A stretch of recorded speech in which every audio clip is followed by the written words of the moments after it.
Friends, నేను మీ కరణ్. ఏకాంతం. చాలామంది ఒంటరిగా ఉండడానికి ఇష్టపడతారు. నలుగురిలో కలవరు.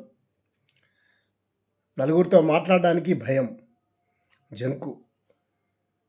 నేనెవరు? ఈ జీవితం ఏమిటి? నేనెందుకు వచ్చాను? ఏం సాధించడానికి వచ్చాను? ఈ పుట్టుక ఏమిటి? ఈ మరణం ఏమిటి? అని చాలామంది అనుకుంటూ ఉంటారు. ఎలా ఉంటుంది ఈ జీవితం?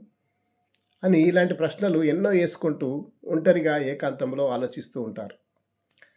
ఆధునిక ప్రపంచంలో చాలామంది ఏకాంతంగా ఉండాలని కోరుకుంటూ ఉన్నారు.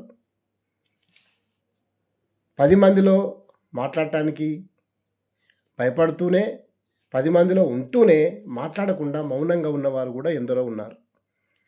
ఒంటరితనం భయంతో, వైరాగ్యంతో, రేపు ఏమవుతుందో అన్న భయముతో, దిగులుతో, ఎవరో ఏదో తన నుండి దోచుకుపోతారనో అలా ఆందోళనతో చాలామంది ఏకాంతంగా ఉంటూ ఉన్నారు.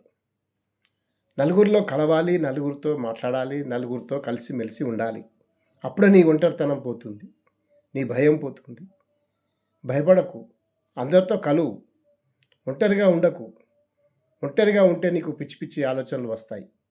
అదే నలుగురితో ఉంటే మంచి మంచి ఆలోచనలు వస్తాయి. నలుగురి ఆలోచనలు నీ ఆలోచనలు కలిపి ఒక ఆలోచనగా నువ్వు మారిపోతావు. Thank you.